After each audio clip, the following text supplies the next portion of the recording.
अस्सलामुअलैकुम, मैं रावल राठ ते तुसी वेख रहे हो वेले दी गल। सब तो पहले तो मैं अपने नवे वेखण वालियां नूं जी आया आखदा ते नाल ही बेनती भी करदा हाँ उन्हां सारियां बेलियां नूं जिन्हां हाली तक मेरा चैनल सबसक्राइब नहीं कीता वो सबसक्राइब भी कर देन ते नाल ही घंटी भी वजा देन ताकि मेरे लों अपलोड होने वाली वीडियोज़ दे नोटिफिकेशन तुहानूं मिलदे रहन। हुण गल करदे हां जिहड़ी गेम गिलगित ते बल्तिस्तान विच खेडी गई है। मैं 25 अक्तूबर नूं एक पोस्ट लाई सी जिहड़ी तुसीं स्क्रीन ते वेख भी रहे हो कि जिहदे च जिहड़े हालात और सिचुएशन नज़र आ रही सी उहदे च इस तरह लगदा सी कि पीपल्स पार्टी जिहड़ी है वो क्लीन स्वीप करेगी। उसकी वजह कि पीपल्स पार्टी होम्योपैथिक तरीका इलाज ते यकीन रखती सी ते जिहड़ा निक्के दा अब्बा है वो अपने तरीके दी गेम खेड रहा सी। पर जदों निक्के दे अब्बे ने वेख्या कि गल अगे नहीं वध रही और बिगड़ रही है तो उन्होंने फिर एक फेक जिहा सर्वे कराया तो 12 नवंबर नूं मैं फिर फेसबुक ते पोस्ट लाई जिहड़ी तुहानूं स्क्रीन ते नज़र आ रही है कि जिस तरीके नाल मौलाना फजल रहमान साहब नूं धोखा दिता गया इसी तरीके नाल पीपल्स पार्टी नूं भी धोखा दिता जा रहा है। ਇਹਦਾ मतलब है नहीं सी कि पीपल्स पार्टी कोई उन्हां नाल डील करके बैठी सी, सिर्फ पीपल्स पार्टी दे उस रवैये तो उन्हां नूं नज़र आ रहा सी कि शायद पीपल्स पार्टी साडे वल दी है। और पीपल्स पार्टी दी हिस्ट्री दसदी है कि जिस तरीके नाल मोहतरमा बेनज़ीर भुट्टो NRO करके तशरीफ लियाए तो जदों उन्होंने आके ग्राउंड के उत्ते सिचुएशन वेखी तो उन्हें NRO चुक के रद्दी की टोकरी च पका दिता सी ते फिर अगलियां उन्होंने शहीद कर दिता। 12 नवंबर के उस फेक जहे सर्वे तो बाद जिहड़ी सिचुएशन नज़र आ रही सी उहदे हिसाब नाल इह गल समझण विच कोई इन्नी औखियाई नहीं सी कि निक्के दा अब्बा अपना फैसला बदला चुका है और उन्हें उसी तरीके की एक हुकूमत जिहड़ी उन्हें पाकिस्तान 2018 च कायम की थी उसी तरह की एक हुकूमत कायम करने का फैसला कर लिया और गिलगित बल्तिस्तान के इलैक्शन का नतीजा इलैक्शनां तो पहले ही बदल दिता। इस हवाले नाल मैं 14 नवंबर नूं ही पोस्ट लाई सी जो तुहानूं स्क्रीन ते नज़र आ रही है। इस तो लगता है कि मेरे कीते गए तजजिए जिहड़े ने वो दुरुस्त साबित होए। हुण जिहड़ी सूरत हाल नज़र आ रही है उहदे च मैनूं इंज लगदा है कि इस तो बाद सिंध हुकूमत दे गिरद घेरा तंग किया जाएगा। पहले कश्मीर की हुकूमत जिहड़ी है वो भी गिलगित बल्तिस्तान वांगू कायम की जाएगी और उस तो बाद सिंध हुकूमत का घेरा तंग किया जाएगा और मैनूं लगदा है कि पीपल्स पार्टी कोलों शायद वो हुकूमत खोण की कोशिश की जाए।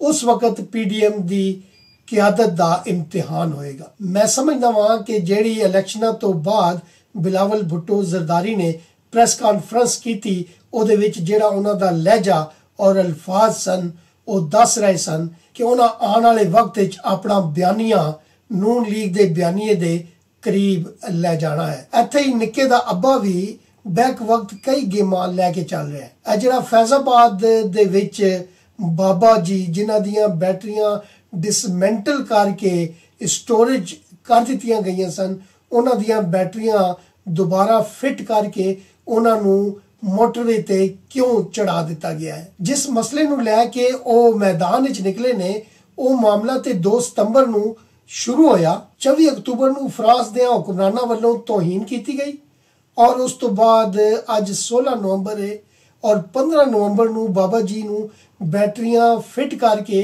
बाहर क्यों कढ़िया गया। इस दे पिछे बाबा जी इसी तरह नहीं आए।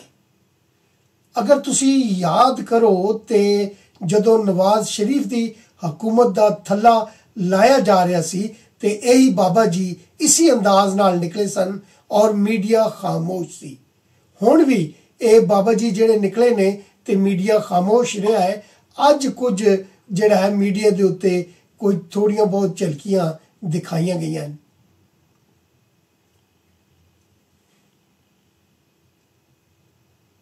अज निक्के वालों जिहड़ी प्रेस कॉन्फ्रेंस की गई उहदे विच जिस तरीके नाल ड्रामेबाजी करके जलसियां उत्ते पाबंदी लाण या जलसियां ਦੇ ਹੋਣ ਵਿੱਚ ਰੁਕਾਵਟ ਪੈਦਾ ਕਰਨ ਦਾ ਪਲਾਨ ਉਹਨਾਂ ਜ਼ਾਹਿਰ ਕੀਤਾ ਕਰੋਨਾ ਦੇ ਨਾਂ ਦੇ ਉੱਤੇ। ਸੇਮ ਇਸੇ ਤਰੀਕੇ ਨਾਲ ਉਹਨਾਂ ਦੇ ਅੱਬੇ ਨੇ ਕੁਝ ਦਿਨ ਪਹਿਲੇ ਪ੍ਰੈਸ ਕਾਨਫਰੰਸ ਕੀਤੀ ਔਰ ਉਹਨਾਂ ਰਾਹ ਦਾ ਔਰ ਇੰਡੀਆ ਦਾ ਉਹ ਏਜੰਡਾ ਲੋਕਾਂ ਸਾਹਮਣੇ ਰੱਖਿਆ। ਇੰਜ ਲੱਗਦਾ ਹੈ ਕਿ ਪਹਿਲੇ ਰਾਹ ਪਲਾਨ ਬਣਾ ਲੈਂਦੀ ਏ, ਫਿਰ ਉਹ ਇਹਨਾਂ ਨੂੰ ਲੀਕ ਕਰ ਦਿੰਦੀ ਏ, ਫਿਰ ਇਹ ਆ ਜਾਂਦੇ ਨੇ। ਹੁਣ ਪਤਾ ਨਹੀਂ ਰਾਹ ਦਾ ਏਜੰਟ ਤੇ ਸਪੋਰਟਰ ਜਿਹੜਾ ਹੈ ਉਹ ਕੋਈ ਸਿਆਸਤਦਾਨ ਹੈ ਜਾਂ ਉਹ ਬੰਦਾ ਹੈ ਜਿਹੜਾ ਰਿਪੋਰਟਾਂ ਲੀਕ ਕਰਕੇ ਇਹਨਾਂ ਤੱਕ ਪਹੁੰਚਾ ਦਿੰਦਾ ਹੈ, ਜਾਂ ਹੋ ਸਕਦਾ ਹੈ ਕਿ ਜਿਸ ਤਰੀਕੇ ਨਾਲ ਤੁਸੀਂ ਵੇਖਿਆ ਹੈ ਕਿ ਰਾਹ ਦੇ ਇੱਕ ਚੀਫ ਨੇ ਔਰ ਇਹਨਾਂ ਦੇ ਇੱਕ ਪੁਰਾਣੇ ਜਿਹੜਾ ਹੈ ਉਹ ਬਾਬੇ ਨੇ ਜਿਹੜਾ ਕਿ ISI ਦਾ ਚੀਫ ਦੀ ਮਿਲ ਕੇ ਇੱਕ ਕਿਤਾਬ ਲਿਖੀ ਸੀ ਔਰ ਫਿਰ ਜਨਾਬ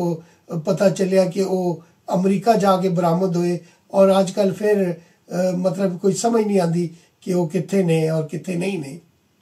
ਉਹਨਾਂ 'ਚੋਂ ਕੋਈ ਬੰਦਾ ਰਿਪੋਰਟਾਂ ਇਹਨਾਂ ਤੱਕ ਪਹੁੰਚਾ ਦਿੰਦਾ ਹੈ ਕਿ ਤੁਸੀਂ ਆਪਣੇ ਖਿਲਾਫ ਚੱਲਣ ਵਾਲੀ ਇਸ ਤਹਿਰੀਕ ਨੂੰ ਇਹਨਾਂ ਰਿਪੋਰਟਾਂ ਦੀ ਆੜ ਵਿੱਚ ਡੈਮੇਜ ਕਰੋ। ਇਹਨਾਂ ਸਾਰਿਆਂ ਹਾਲਾਤ ਤੋਂ ਮੈਨੂੰ ਇਸ ਤਰ੍ਹਾਂ ਨਜ਼ਰ ਆ ਰਿਹਾ ਹੈ ਕਿ ਐਸਟੈਬਲਿਸ਼ਮੈਂਟ ਤੇ ਨਿੱਕੇ ਦੋਵਾਂ ਨੇ ਆਪਣੀ ਮੈਦਾਨ ਦੇ ਵਿੱਚ ਆਪੋਜੀਸ਼ਨ ਨੂੰ ਯਾਨੀ PDM ਦੀ ਤਹਿਰੀਕ ਨੂੰ ਕੁਚਲਣ ਦਾ ਇੱਕ ਪਲਾਨ ਬਣਾ ਲਿਆ ਹੈ, ਜਦ ਕਿ ਨਿੱਕੇ ਦੇ ਅੱਬੇ ਨੇ ਨਿੱਕੇ ਨੂੰ ਦੱਸੇ ਬਗੈਰ ਉਸ ਦੇ ਕੰਨ ਖਿੱਚਣ ਦਾ ਜਿਹੜਾ ਪਲਾਨ ਹੈ ਉਹ ਵੀ ਪੱਧਰਾ ਕਰਨਾ ਸ਼ੁਰੂ ਕਰ ਦਿੱਤਾ ਹੈ। ਕੁਝ ਅਰਸਾ ਪਹਿਲੇ ਤੁਸੀਂ ਵੇਖਿਆ ਸੀ ਕਿ ਇਮਰਾਨ ਖਾਨ ਹਜ਼ਰਤ ਅਲੀ ਦੀ ਜਿਹੜਾ ਮਿਸਾਲ ਦੇ ਕੇ ਦੱਸਦੇ ਸਨ ਕਿ ਚੀਫ ਆਫ ਆਰਮੀ ਸਟਾਫ ਉਹਨਾਂ ਨੇ ਮੈਦਾਨ ਜੰਗ ਦੇ ਵਿੱਚ ਹੀ ਬਰਤਰਫ ਕਰ ਦਿੱਤਾ ਸੀ। ਇੱਕ ਵਾਰੀ ਨਹੀਂ ਕਈ ਵਾਰੀ ਦੁਹਰਾਇਆ। ਔਰ ਹੁਣ ਤੁਹਾਨੂੰ ਜਿਹੜੇ ਹਾਲਾਤ ਨਜ਼ਰ ਆ ਰਹੇ ਨੇ ਕਿ ਇਹ ਬਾਬਾ ਜੀ ਜਿਨ੍ਹਾਂ ਨੂੰ ਬੈਟਰੀਆਂ ਫਿੱਟ ਕਰਕੇ ਬਾਹਰ ਕੱਢਿਆ ਗਿਆ ਹੈ, ਇਸ ਤੋਂ ਲੱਗਦਾ ਹੈ ਕਿ ਨਿੱਕੇ ਦੀ ਪਾਰਟੀ ਜਿਹੜੀ PTI ਹੈ ਇਹ ਕੋਈ ਸਿਆਸੀ ਜਮਾਤ ਨਹੀਂ ਹੈ। ਇਹ ਇਸੇ ਤਰੀਕੇ ਨਾਲ ਹੈ ਜਿਸ ਤਰੀਕੇ ਨਾਲ ਕਾਫ ਲੀਗ ਸੀ। ਹਾਲਾਂਕਿ PTI ਦੀ ਅਸਲੀਅਤ ਜਿਹੜੀ ਉਹਨਾਂ 15-16 ਸਾਲ 17 ਸਾਲ ਸਟਰਗਲ ਕੀਤੀ ਉਸ ਵੇਲੇ ਸਿਵਾਏ ਇਮਰਾਨ ਖਾਨ ਸਾਹਿਬ ਦੇ ਕੋਈ ਦੂਜਾ ਲੀਡਰ ਹੀ ਨਹੀਂ ਸੀ ਨਜ਼ਰ ਆਉਂਦਾ, ਨਾ ਹੀ ਉਹਨਾਂ ਦੇ ਕਿਸੇ ਅਹੁਦੇਦਾਰ ਨੂੰ ਕੋਈ ਜਾਣਦਾ ਸੀ। ਫਿਰ ਅਚਾਨਕ ਪਾਸ਼ਾ ਸਾਹਿਬ ਬਰਾਮਦ ਹੋਏ ਔਰ ਉਹਨਾਂ ਕਾਫ ਲੀਗ ਖੜੀ ਕਰ ਦਿੱਤੀ ਔਰ ਹੁਣ ਉਸ ਕਾਫ ਲੀਗ ਨੂੰ ਜਿਸ ਤਰੀਕੇ ਨਾਲ ਪਾਕਿਸਤਾਨ ਦੇ ਸੈਂਟਰ 'ਚ ਹਕੂਮਤ ਦਿੱਤੀ ਗਈ ਉਸੇ ਤਰੀਕੇ ਨਾਲ ਗਿਲਗਿਤ ਬਲਤਿਸਤਾਨ ਦਿੱਤੀ ਜਾਏਗੀ, ਉਸੇ ਤਰੀਕੇ ਨਾਲ ਕਸ਼ਮੀਰ ਵਿੱਚ ਦਿੱਤੀ ਜਾਏਗੀ।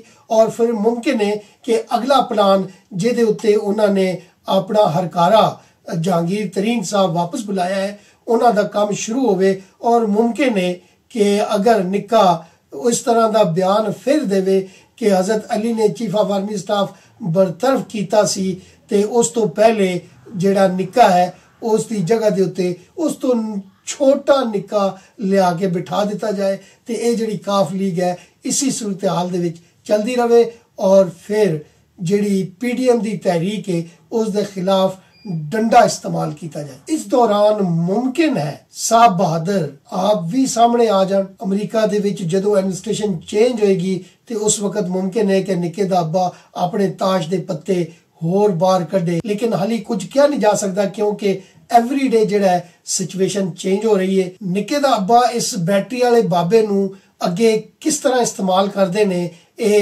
आने वाला वक्त दसेगा। मेरे लो इन्ना कुछ जी जिंदे रहे ते फिर मिलांगे। आखिर ते बेनती करदा हाँ कि वीडियो चंगी लगे ते अपने दोस्तों दे नाल शेयर भी करना ते लाइक जरूर करना। रब रख।